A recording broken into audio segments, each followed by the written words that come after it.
Salut, bonjour à tous, j'espère que vous allez bien. Alors aujourd'hui je suis tellement ravi de vous annoncer qu'enfin nous sommes arrivés à l'étape tant attendue. Nous sommes arrivés à l'étape où nous allons concevoir notre projet au complet. Nous allons prendre le temps de concevoir cette plateforme que vous pouvez voir avec tous les CSS que vous pouvez voir aussi. Néanmoins, nous allons juste concevoir les squelettes vu que nous sommes en HTML.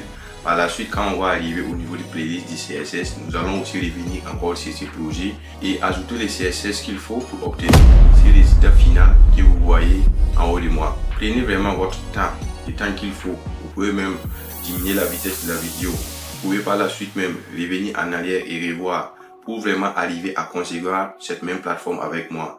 Ne soyez pas pressés parce que là, si vous rêvez vraiment de concevoir votre propre site web, vous devez prendre le temps nécessaire qu'il faut pour arriver effectivement à pouvoir concevoir cet exemple de plateforme. Là, c'est juste le copier et coller.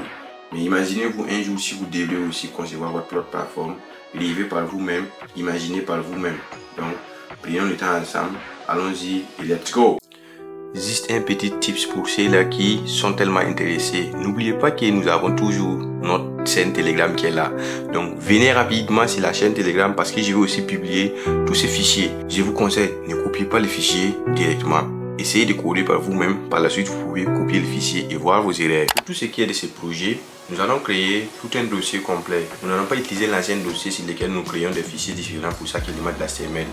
Donc on va faire ça au niveau du dossier DS HTML. À l'intérieur, nous allons prendre le temps de créer un nouveau dossier qui va contenir tous les projets que nous avons. La création du dossier, nous allons nous rendre au niveau DS HTML.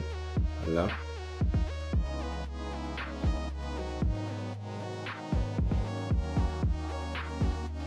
Nous allons créer encore un nouveau dossier. À clic droit, nouveau dossier, projet final. C'est le dossier que nous allons ouvrir sur notre Visual Studio Code pour pouvoir maintenant créer tous les autres fichiers qui y sont. On y va. Voilà.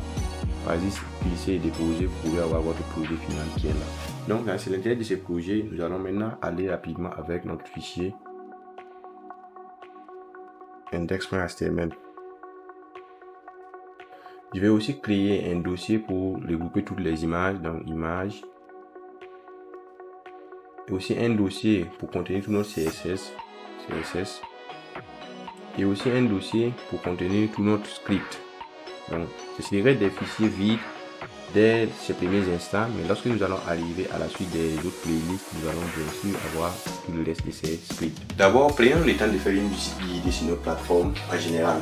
Là, je vais vous présenter celui qui a le CSS et après je vous présente encore celui-là qui n'a pas de CSS. Donc lorsque vous regardez, nous avons plusieurs éléments, c'est-à-dire nous avons la tête qui est là, qui est la barre de navigation, une appellation plus technique. Nous avons le Hero Section qui est là, encore une appellation plus technique. Et ici, nous avons des divisions, c'est-à-dire la partie gauche et la partie droite. Par la suite, nous avons une autre section qui est à propos de moi, qui est composée en 3 blocs. Nous avons le premier bloc qui occupe la largeur principale. Ici, nous avons le deuxième bloc, nous avons le troisième bloc. Nous avons ensuite les projets qui sont là, qui ont été listés, qui vont être listés 3-4 qui sont associés avec des effets scripts et CSS qui sont là. Et finalement, nous avons la section Contactez-moi, vous pouvez voir par là, qui est aussi comme la section à propos de moi. C'est divisé en 3 blocs et nous avons les textes qui occupent la partie principale et aussi les deux autres qui sont de gauche à droite. Et maintenant, lorsque vous voyez au niveau des fichiers, sans bien sûr les CSS, c'est tellement vilain à voir, c'est tellement moche à voir quand vous les regardez. Vous voyez que même les images ne sont pas stables, c'est tellement bien désordonné. Vous pouvez le voir par là. Bref, ça c'est des HTML sans les CSS, c'est ce que nous allons faire actuellement. À la suite, lorsque nous allons arriver au CSS, nous allons ramener ce site web là qui est là, c'est-à-dire un site web tellement moche, à un site web qui est beaucoup mieux présentable et avec des animations guidées par les JavaScript. Alors, on y va rapidement pour la création de notre fichier index. Donc, ça va démarrer toujours pareil. On commence avec notre tips, l'exclamation. Là, nous avons le fichier qui est venu. Nous allons le mettre en FR pour français, UTF-8 bien sûr. Ici, nous allons changer le titre. Donc, nous allons nommer ça entreprise. tuto sans CSS. Bien sûr, nous allons ajouter maintenant les links pour les CSS. On va essayer de les préparer. C'est aussi une introduction pour vous. Et ici, je vais effacer ces mots-là qui est là, c'est-à-dire ces noms. C'est les liens d'un fichier. Nous n'avons pas besoin de ça actuellement. À l'intérieur du body, je vais prendre le temps de concevoir des éléments. Nous allons concevoir le footer. Pourquoi je conçois le footer rapidement? Et à côté du footer aussi, on va concevoir la barre de navigation. Parce que ces éléments sont très statiques sur tous les sites web. Parce que vous regardez les sites web, la barre de navigation qui est en haut et aussi les pieds de passe qui est en bas, ça démarre pareil sur toutes les autres pages. Donc, dès le départ, c'est votre projet, vous pouvez les créer pour commencer même. Donc, on commence avec le footer. Et au niveau du footer, nous allons créer une division qui va contenir des restes maintenant des éléments. Et vous voyez, on n'a pas tellement d'éléments, c'est juste un texte qui va marquer que là, c'est un site qui appartient à Digital Space. Donc, on utilise un paragraphe pour le texte. Vous allez voir qu'il y a des éléments comme les logos du copyright. Donc là, on utilise des snippets. Et je vais aller avec copy. Copy. Ça va m'amener le copyright. Et là, je vais mettre 2025 Digital Space. Point. Tout doit réserver.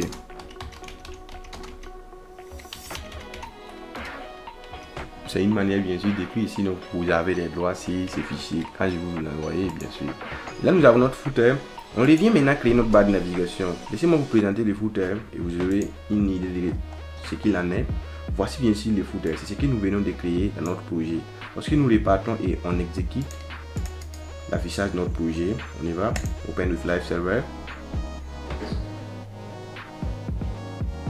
Et voilà, c'est notre footer qui est là. C'est pas santé. Il a été géré. On va voir ça par la suite. Vous savez bien qu'en HTML, lorsque vous créez un élément comme cela, les autres qui vont suivre vont rester en bas. Donc nous on veut que le footer soit en bas, donc on va maintenant mettre les restants des autres éléments en haut du footer.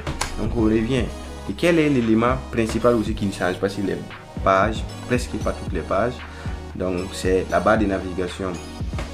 Donc je vais utiliser les commentaires pour mieux structurer ça. Et là, barre de navigation.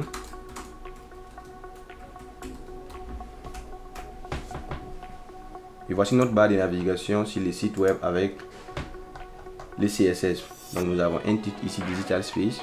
Et après nous avons des éléments ici qui sont des boutons qui vont nous ramener sur d'autres sections de notre page. Pour faire très simple, la barre de navigation se crée avec une balise qui s'appelle nav. Parce que nous la créons à l'intérieur, on va réfléchir maintenant sur comment nous allons miner lorsqu'on veut ajouter du CSS. On sait qu'à l'intérieur nous avons des éléments qui sont sur une ligne horizontale. Pour avoir cette position, on doit mettre déjà tous ces éléments dans un conteneur qu'on appelle div. On va créer notre div. Et lorsqu'on a notre div encore, on réfléchit encore sur les contenus. Là on a réfléchi, on a trouvé que tout ça là on doit le mettre dans une div. On va réfléchir si maintenant, lorsque nous sommes dans la div, comment on va disposer ces deux éléments, l'un à gauche et les autres à droite. Là nous avons digital qui est là et nous avons les autres à droite ici. Vu qu'on a un ensemble de données qui sont là, automatiquement on pense à les regrouper, à les mettre dans un groupe qu'on appelle des divisions. Donc si on met A dans une division, bien sûr lui aussi doit être dans une division. Pourquoi?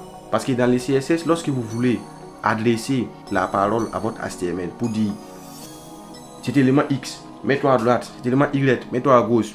Là on a pris des phrases pour pouvoir faire ces dispositions. Mais si lui et celui-là on les appelle XX. Donc on va dire les éléments X, mettez-vous côte à côte en une seule phrase. On va comprendre ça par la suite.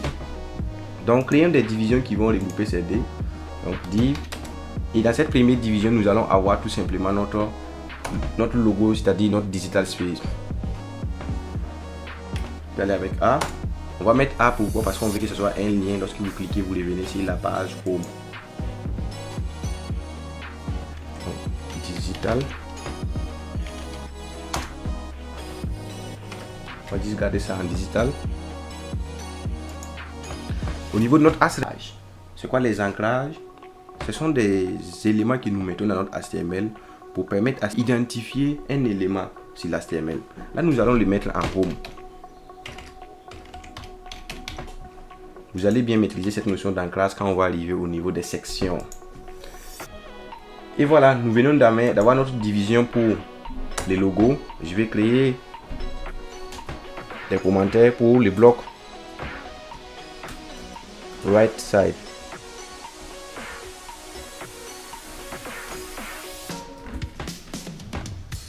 Et ici, ce bloc encore, nous allons commencer avec notre division. Et la division va regrouper toute une entité de données. Je vous montre la division, ce que la division va regrouper. La division va regrouper ces données là qui sont là. C'est très simple. Quand vous regardez, vous voyez que c'est comme si on a une liste. Et effectivement, nous avons une liste. Comment créer les listes? Si vous l'appelez bien la vidéo qui s'est faite sur la liste. On a IL pour commencer avec les listes parce que là, on ne veut pas les ordonner, on ne veut pas des numéros, on veut juste des éléments avec des listes à plus. Donc, LI, list item, multiplié par 4. Pour le premier, nous allons mettre accueil. Pour le deuxième, avec la touche Tab, on descend automatiquement. Nous allons mettre là-bas le projet. Bon, à propos d'abord, touche stabilisation, le projet, stabilisation et contact. On va peut-être écrire ça, contactez-nous. C'est bon. Finalement, après avoir fini cette liste, nous allons maintenant créer notre élément qu'on appelle simplement le burger. C'est un élément qui permet d'afficher notre barre de navigation sur le mobile et sur l'ordinateur différemment. Vous allez voir que sur le mobile, les listes qui sont là vont être alignées verticalement, alors que sur les grands écrans, ils vont s'afficher horizontalement. On va créer une division qui va contenir tous les autres éléments qui vont être notre burger. Pour bien faire ça, nous allons utiliser des spans. Et à l'intérieur des spans, on va tout simplement créer un style. Les styles, ça serait un style CSS qui pourra donner les tailles, les longueurs et puis les couleurs. Mais là, comme on n'est pas à la partie des styles, on va juste mettre des pointillés. Je vais les dupliquer 3 fois. Comme vous pouvez le voir ici, voici nos éléments qui sont là. C'est juste les tirets qui ont permis de faire ceci. Arrivé à cette étape, nous avons fini avec tous les éléments de la barre de navigation. Comme vous pouvez le voir, c'est vraiment ça la barre de navigation. C'est très simple. Maintenant, c'est le CSS qui va venir donner toutes les autres spécifications.